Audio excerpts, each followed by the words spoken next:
ओम नमो भगवते वासुदेवाय नमः।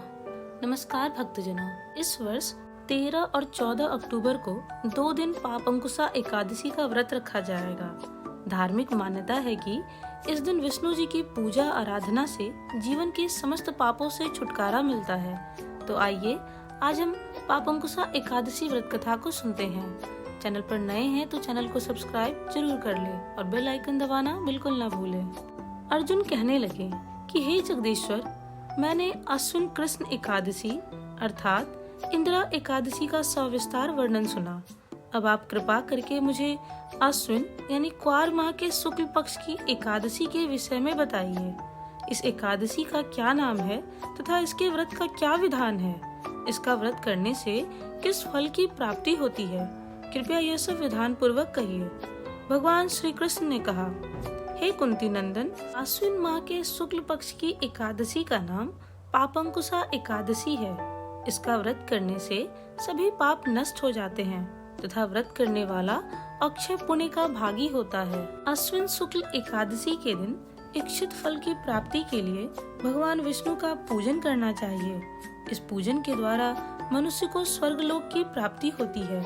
हे अर्जुन, जो मनुष्य कठिन तपस्याओं के द्वारा फल की प्राप्ति करते हैं, वह फल इस एकादशी के दिन क्षीर सागर में शेषनाग पर शयन करने वाले भगवान विष्णु को नमस्कार कर देने से मिल जाता है और मनुष्य को यम के दुख नहीं भोगने पड़ते। मनुष्यों को पापों से बचने का दृढ़ संकल्प करना चाहिए। भगवान विष्णु का ध्यान स्मरण किसी भी रूप में सुखदायक और पापनाशक है, परंतु पापंकुशा एकादशी के दिन प्रभु का स्मरण कीर्तन सभी क्लेशों व पापों का शमन कर देता है। आइए अब पापंकुशा एकादशी व्रत कथा को सुनते हैं। प्राचीन समय में विंध्य पर्वत पर क्रोधन नामक एक बहेलिया रहता था। वह बड़ा क्रूर था। उसका सारा जीवन हिंसा, लूटपाट, मद्यपान और गलत संगति पाप कर्मों में बीता। जब उसका अंतिम समय आया तब यमराज के दूत बहेलिये को लेने आए और यमदूत ने बहेलिये से कहा कि कल तुम्हारे जीवन का अंतिम दिन है, हम तुम्हें कल लेने आएंगे। यह सुनकर बहेलिया बहुत भयभीत हो गया और महर्षि अंगिरा के आश्रम में पहुंचा और महर्षि अंगिरा के चरणों में गिरकर प्रार्थना करने लगा, हे ऋषिवर, मैंने जीवन भर पाप कर्म ही किए हैं।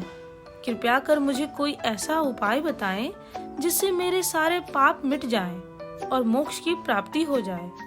उसके निवेदन पर महर्षि अंगिरा ने उसे आश्विन शुक्ल की पापंकुशा एकादशी का विधि पूर्वक व्रत करने को कहा। महर्षि अंगिरा के कहे अनुसार उस बहेलिये ने यह व्रत किया और किए गए पापों से छुटकारा पा लिया और इस व्रत पूजन के बल से भगवान की कृपा से वह विष्णु लोक को गया। जब यमराज के दूत ने इस चमत्कार को देखा तो बहेलिया को बिना लिए ही यमलोक वापस लौट गए। बोलिए भगवान विष्णु की जय। धन्यवाद।